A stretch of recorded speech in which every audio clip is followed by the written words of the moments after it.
Okay, hello everyone. សួស្តីអ្នកនរគ្នាសូមស្វាគមន៍មកកាន់មេរៀនមួយទៀតថ្ងៃនេះខ្ញុំសូមលើកមេរៀនមួយទៅតជាមួយ wheel ហើយនិង shawl ជាងពេលនេះយើងអានថា shawl ក៏បានវារៀងខ្លាំងតិចអានថា shell ក៏បានអូខេជាងទៅតមួយ wheel ហ្នឹងគឺនឹង shawl ហ្នឹងគឺយើងប្រើសម្រាប់អនាគតអូខេតែតើការប្រើប្រាស់របស់វាមានលក្ខណៈបែបណាដែរយើងនឹងសិក្សាលម្អិតអូខេឥឡូវជាដំបូងឡើយយើងមើល form សិនតម្រងតើតម្រងរបស់ wheel ឬក៏ shawl ហ្នឹងវាមានតម្រងបែបណាអូខេជាងមើលតម្រង positive តម្រងស្របរបស់វាគឺ subject will ឬក៏ shall ហើយបូកជាមួយនឹង base form ហើយ object អញ្ចឹង base form ហ្នឹងគឺកិរិយាសព្ទនៅតម្រងដើមអូខេកិរិយាសព្ទដែលមិនទាន់បំបែកតាម present simple ឬក៏ past ទេគឺកិរិយាសព្ទតម្រងដើមអូខេហើយដល់ពេល negative វិញគឺ subject will ឬក៏ shall ហើយ not បូកជាមួយ base form object អូខេដល់ពេល yes no question អាច will ឬក៏ shall subject ហើយ base form អូខេ object ហើយតម្រងសំណួរ WA question អាចដាក់ what will shall subject ហើយ base form អាច object ពីក្រោយអូខេហើយចំណុចសំខាន់មួយទៀតគឺតទៅជាមួយ will not ទៅជា won't ចំណែកឯ shall វិញគឺកម្រប្រើមែនតើអញ្ចឹងខ្ញុំមិនធ្វើការបញ្យល់ច្រើនទៅជាមួយ shall ទេខ្ញុំសូមផ្ដោតទៅលើ will ច្រើនជាងអូខេអញ្ចឹង will not ទៅជា won't អូខេឥឡូវយើងចូលដល់ចំណុចការប្រើប្រាស់ usage វិញម្ដងអញ្ចឹង usage number 1 ការប្រើប្រាស់ទី1គឺថា use will for general predictions based on what you think with the words like think hope or sure អញ្ចឹងគេថាប្រើ will សម្រាប់ការទស្សន៍ទាយជាទូទៅដោយផ្អែកលើអ្វីដែលអ្នកគិតជាមួយនឹងពាក្យដូចជា think ប្រកាសគិតដល់ពេល hope សង្ឃឹមដល់ពេល sure ប្រកាសអញ្ចឹងយើងប្រើវាហ្នឹងជាទូទៅយើងទស្សន៍ទាយធ្វើការទស្សន៍ទាយតែផ្អែកលើអ្វីដែលយើងគិតទេអូខេហើយពាក្យដែលយើងប្រើហ្នឹងមានពាក្យ think hope និង sure ជាដើមអូខេឥឡូវយើងមើលឧទាហរណ៍យើងគិតមួយយើង I think e-books will be very popular អញ្ចឹងខ្ញុំគិតថាសៀវភៅបែបអេឡិចត្រូនិកហ្នឹង e-book សម្រាប់សៀវភៅដែលយើងអានលើកុំព្យូទ័រឬក៏ទូរស័ព្ទឬក៏ឧបករណ៍អេឡិចត្រូនិកមួយចំនួនអញ្ចឹង e-book ហ្នឹងនឹងមានប្រជាប្រិយភាពខ្លាំងអូខេអានេះជាការគិតរបស់យើងឯងតែពិតជាស្ដែងវានឹងមានប្រជាប្រិយឬក៏អត់យើងមិនដឹងដែរអូខេឥឡូវយើងមើលធម្មមួយទៀត I hope you will enjoy yoga អញ្ចឹង I hope you will enjoy yoga ខ្ញុំសង្ឃឹមថាអ្នកនឹងពេញចិត្តជាមួយនឹង yoga អូខេចា៎ហ្នឹងយើងសង្ឃឹមទេតាមពិតវាអាចកើតឡើងឬក៏មិនអ្នកពេញចិត្តឬក៏ធ្វើបានខ្ញុំមិនដឹងទេឥឡូវចូលឧទាហរណ៍មួយទៀត I'm sure he will pass his exams ខ្ញុំប្រកាសថាគាត់នឹងប្រឡងជាប់អូខេអញ្ចឹងយើងក៏មិនច្បាស់ដែរក៏យើងប្រើពាក្យហ្នឹងយើងគ្រាន់តែជាការគិតរបស់យើងឯងយើងមិនចេញពីមតិរបស់ណៃហ្នឹងយើងប្រកាសមែនតើអូខេក៏ប៉ុន្តែរឿងជាប់ឬធ្លាក់រឿងទៅពេលដែលគាត់ប្រឡងអូខេអញ្ចឹងសរុបមកយមន័យទី1គឺប្រើសម្រាប់ការទស្សន៍ទាយគេហៅថា predictions តែការទស្សន៍ទាយនេះគឺផ្អែកទៅលើអ្វីដែលយើងគិតទេOkay, now move to number 2, usage number 2. Use will for instant decisions made at the time of speaking. Okay. អញ្ចឹងគេថាប្រើ will សម្រាប់ការសម្រេចចិត្តភ្លាមដែលធ្វើនៅពេលកំពុងនិយាយអូខេអញ្ចឹង instant decisions នឹងគឺការសម្រេចចិត្តភ្លាមអូខេអញ្ចឹងយើងមើលតើឧទាហរណ៍បែបណាដែលយើងសម្រេចចិត្តភ្លាមយើងមើលគេសួរថា Do you know the meaning of this word តើអ្នកដឹងពីអត្ថន័យរបស់ពាក្យនេះដែរទេដល់ពេលគេម្នាក់នេះឆ្លើយវិញ I don't know but I'll check ខ្ញុំមិនដឹងទេប៉ុន្តែខ្ញុំនឹង check វាអញ្ចឹងការ check ហ្នឹងគឺជាការសម្រេចចិត្តភ្លាមហីគេមកសួរភ្លាមគឺយើងសម្រេចចិត្តភ្លាមអញ្ចឹងហើយយើងប្រើ will ដែរ I will check ឬក៏ I'll check អូខេអញ្ចឹងសរុបមកការប្រើប្រាស់ទី2គឺយើងប្រើវាសម្រាប់ instant decisions គឺការសម្រេចចិត្តភ្លាមនៅគណៈពេលដែលកំពុងនិយាយហ្នឹងអូខេឥឡូវយើងចូលដល់ចំណុចមួយទៀតusage number 3គេថា use will with the infinitive without to យើងប្រើ will ជាមួយនឹងកិរិយាសព្ទនៅទម្រង់ដើមដោយគ្មាន to អូខេចាំមើលឧទាហរណ៍គេថាប្រើ will ជាមួយកិរិយាសព្ទទម្រង់ដើមដោយគ្មាន to យ៉ាងម៉េចឥឡូវមើលឧទាហរណ៍ I hope that the lessons will start soon ខ្ញុំសង្ឃឹមថាមេរៀននឹងចាប់ផ្ដើមឆាប់យើងមិនអាចនិយាយថា will to start បានទេអញ្ចឹងកិរិយាសព្ទក្រោយ will គឺត្រូវតែទម្រង់ដើមដោយគ្មាន to ទេយើងមិនអាចប្រើ will to start អូខេវាស្រីនឹងកិរិយាសព្ទ modal មួយចំនួនណាដែលភាគច្រើនអ្នកមួយចំនួនគាត់ប្រើខុសអូខេ should to start យើងប្រើ to គឺអត់បានទេជាមួយពួក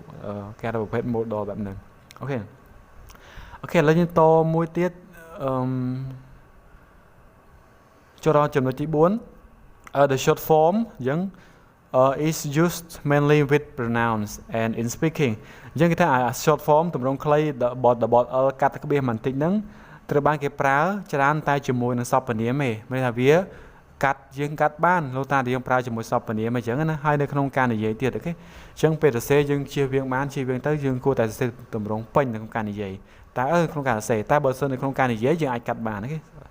អូខេយើងមើលឧទាហរណ៍តើគេនឹងកាត់បែបណា I'll go with you យើងខ្ញុំនឹងទៅជាមួយអ្នកអាហ្នឹងនៅក្នុងភាសានិយាយអូខេអត់បញ្ហាទេហើយយើងមើលមួយទៀតyou'll be happy with my band អ្នកនឹងសប្បាយរីករាយជាមួយនឹងក្រុមតន្ត្រីរបស់ខ្ញុំអញ្ចឹងកាត់ហ្នឹងលោកតាតែវានៅក្បែរប្រធានជា subject pronoun ហ្មងជាប្រធានជាសព្វនាមជាប្រធាននឹងឧទាហរណ៍ I you we they heពួកតែនឹងអាចកាត់បានអូខេតែបើសិនជាវានៅឆ្ងាយគឺពិបាកកាត់ណាព្រោះទៅការភ្ជាប់អត្ថន័យទៅជាមួយប្រធានហ្នឹងអូខេអញ្ចឹងសរុបសេចក្តីវិញគឺកាត់ double L គឺវាកាត់ហ្នឹងកាត់សម្រងខ្លីហ្នឹងគឺយើងប្រើជាមួយតែ subject pronoun នៃសព្វនាមជាប្រធានអូខេហើយប្រើពិសេសក្នុងការនិយាយអូខេឥឡូវយើងចូលដល់ចំណុចមួយទៀតតើតើជាមួយ number 5 use shall I ឬក៏ shall we not will for offers and suggestions គេថាប្រើ shall I ឬក៏ shall we មិនប្រើ will ទេសម្រាប់ជាការផ្ដល់ឲ្យឬក៏ការស្នើសុំធ្វើឲ្យមួយអញ្ចឹងណាឧទាហរណ៍ឥឡូវខ្ញុំដើម្បីងាយយល់ shall I open the bottle អញ្ចឹងគេសួរថាតើបើ shall I វាស្មើនឹង do you want me to តើអ្នកចង់ឲ្យខ្ញុំបើកដបនឹងឲ្យអត់ទៅអាចជាដបកូកាកូឡាឬក៏ដបទឹកសុទ្ធឲ្យយើងទៅយើងលក្ខណៈជាការស្នើលក្ខណៈជាការផ្ដល់ឲ្យទៅធ្វើឲ្យមួយលក្ខណៈជួយគេអញ្ចឹងណាអូខេយើងមើលធំមួយទៀត shall we start តើយើងនឹងចាប់ផ្ដើមបានឥឡូវអត់អញ្ចឹងណាចឹងហ្នឹងលក្ខណៈជាការស្នើសុំដែរអូខេយើងសរុបមកវិញពាក្យ shall we ឬក៏ shall I នៅពេលយើងបបោគេក៏យើងនេះដែរឧទាហរណ៍ថាតោះយើងទៅហែលទឹកអី shall we go swimming គឺយើងអាចប្រើយ៉ាងណាអូខេ shall we go swimming shall we go to the beach អញ្ចឹងយើងប្រើលក្ខណៈ shall we ហ្នឹងដើម្បីជាការបបួលគេស្នើសុំដើម្បីទៅធ្វើឲ្យមួយអញ្ចឹងណាអូខេអញ្ចឹងទៅតងជាមួយ tip វិញម្ដងលក្ខណៈជា tip ដែលយើងត្រូវធ្វើគឺថា shall is occasionally used with I and we in very formal British English អញ្ចឹងគេថា shall ហ្នឹងជួនកាលត្រូវបានគេប្រើជាមួយប្រធាន I ឬក៏ we ក្នុងភាសាអង់គ្លេសរបស់ជនជាតិអង់គ្លេសយល់ទៅអង់គ្លេសបែបតង់អង់គ្លេសហ្មងរបស់ជនជាតិអង់គ្លេសហ្មងគឺគេប្រើជាផ្លូវការខ្លាំងមែនតើដល់ពេលគេប្រើជាមួយ shall ហ្នឹងអញ្ចឹងហើយបានខ្ញុំមិនសូវប្រើលើវាទេព្រោះ shall គឺកម្រតែប្រើពីច្រើនគឺផ្លូវការអូខេឥឡូវយើងមើលថតនេះ we shall be very happy to see you យើងនឹងសប្បាយរីករាយណាស់ក្នុងការជួបអ្នកអញ្ចឹងណាអញ្ចឹងការណាប្រើអញ្ចឹងគឺលក្ខណៈ formal ខ្លាំងមែនតើព្រោះយើងនិយាយធម្មតា we will be very happy យើងប្រើ will ធម្មតាអញ្ចឹងណាយើងអត់ប្រើគឺកម្រប្រើ shall មែនតើអូខេអូខេយើងទៅជាមួយ shall we និង shall I ខ្ញុំសូមបញ្យល់តែប៉ុណ្្នឹងទេហើយពីច្រើនយើងផ្ដោតលើ will ទៅព្រោះ will យើងប្រើជាទូទៅច្រើនជាង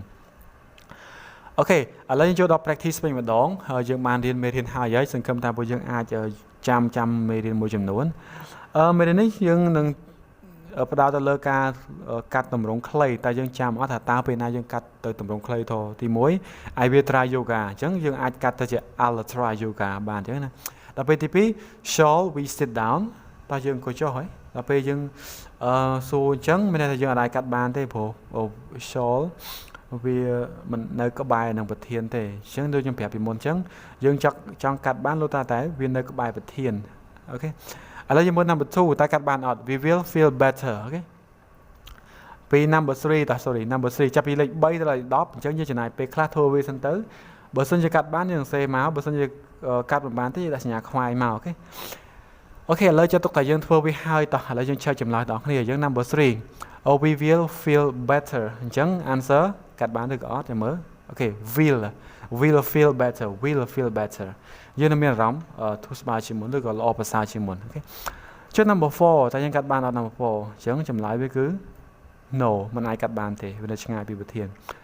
number 5ចម្លើយគឺកាត់មិនបានដែរអូខេ that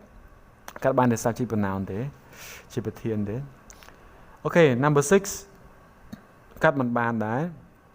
ហើយ number 7 will the cost be expensive គឺអូខេ sorry number 7 I will not listen again sorry អញ្ចឹង number 7 I will not listen again កាត់បានដែរដោយសារតែ I will អញ្ចឹងនៅចិត្តប្រធាន I'll not listen to you I'll not listen again អូខេnumber 8 number 8 គឺ answer កាត់មិនបានទេដោយសារតែប្រធានមិនមែនជាសព្វនាម